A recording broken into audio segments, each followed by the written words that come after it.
I'm on a mission to help women reduce anxiety and depression naturally. So today, let's talk about the 5 things I would have done differently that you can start incorporating into your body. So number 1, start adding stinging nettles and milky oat tops. So if you're still breastfeeding right now, you can take this. This is safe while breastfeeding. Stinging nettles and milky oat tops are called nutritives. So they're filled with vitamins and minerals that your body needs.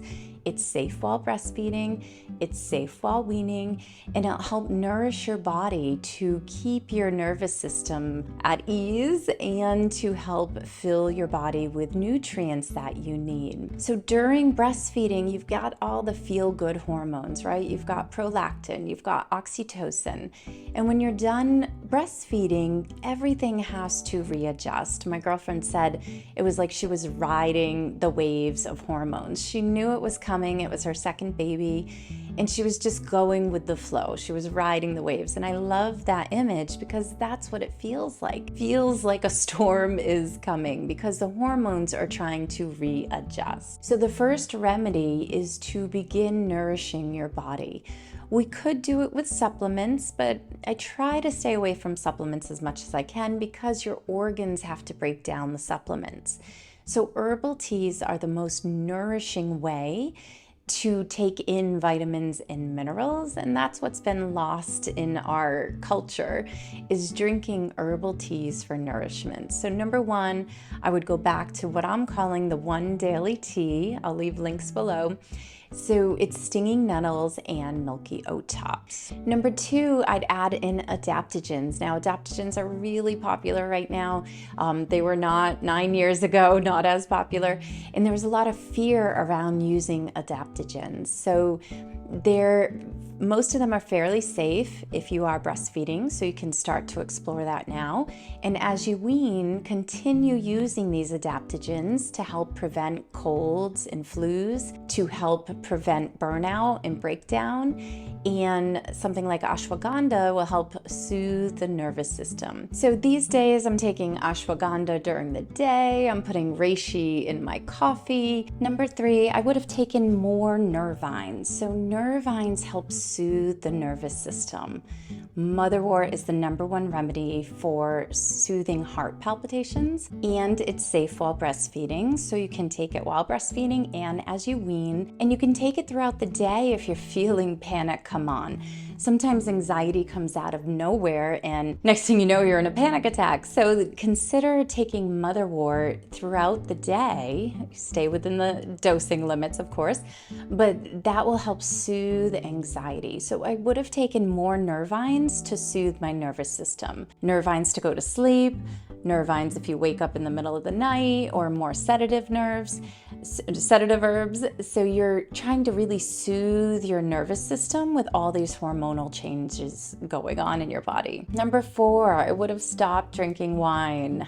I know, we think it's going to relax us, but for me, being more estrogen dominant, which we'll talk about next, that the wine really disrupted my sleep, and it took me such a long time to figure this out, but the wine was disrupting my sleep, and then I would be up all hours of the night. So I would go to sleep faster, but I would wake up and be unable to go to sleep. On top of that, I was angry. I was so angry, and I know some of you are as well. One of my most popular videos is postpartum rage. So why are we so angry? It's because the liver is working so hard to process all these hormones, and it comes out as anger, and you add alcohol on top of everything, and it's a mess. You're a mess. I'm a mess. I was a mess. So it's important that you just take pause on the glasses of wine for a little bit of time, and the dirty martinis I know moms love. Number 5, I would have considered estrogen dominance. So one of the reasons postpartum depression may occur is because you have too much estrogen, or you're unable to process the estrogen,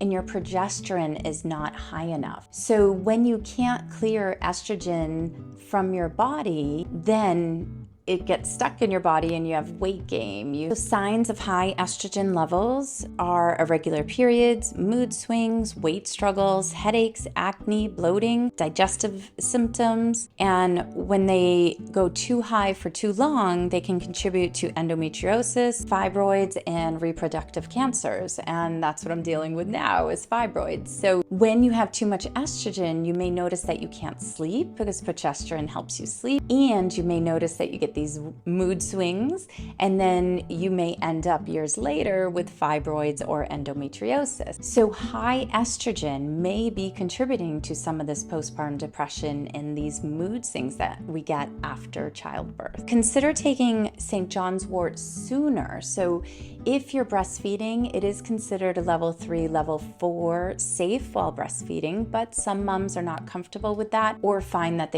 it doesn't work for them. And we'll talk about that, why it's not working for them.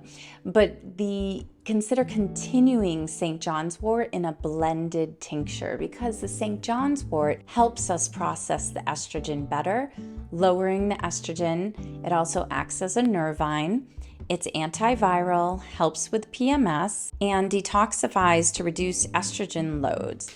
It also helps with mild depression and PMS and PMDD, which is another popular video. You can watch it here. So when you get really bad PMS, it's called PMDD.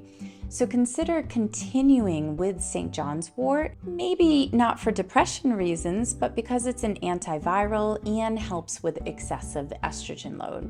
So if you think you have too much estrogen in your body, St. John's wort would be a good remedy for that. Number 6, reduce constipation. When you go to the bathroom, you're able to release excessive estrogens and also xenoestrogens, which are chemicals in our environment that accumulate in our fat cells. So it's really important that you reduce constipation. Consider adding flax seeds to your diet, drinking some smoothies with lots of fruit, going dairy-free and meat-free maybe for a little while just to reduce that inflammation in your body. And consider soothing your nervous system. So if you are constipated, might not be because you're not getting enough fiber in your diet. It could be that your anxiety is so high.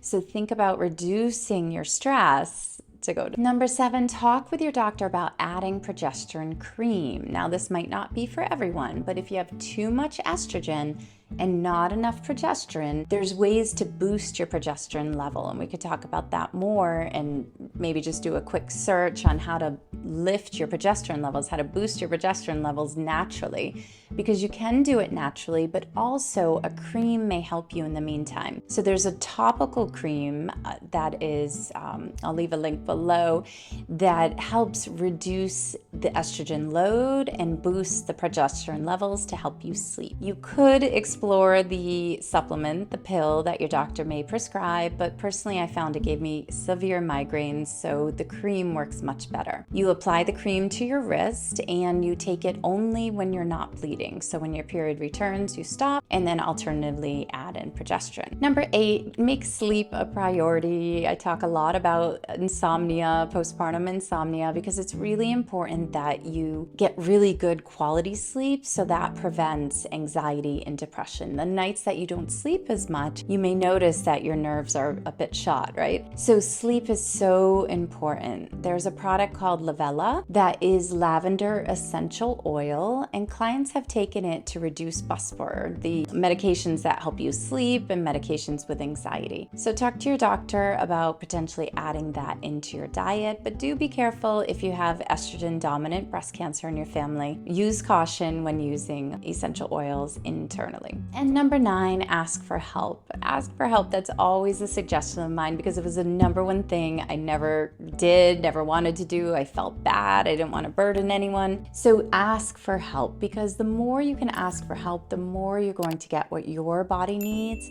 and you'll be able to recover faster. So I hope this has helped you during this tumultuous time of breastfeeding and weaning and all the changes that your body is going through. But I'm here to support support you, so reach out at any time or put in the comment area if you have any questions. If you are struggling with anxiety, I'd love for you to join my 5-day anxiety relief email challenge, which will be starting soon. So click the link below to sign up and you'll receive a 9-step anxiety relief checklist so you can get started right away. Thank you.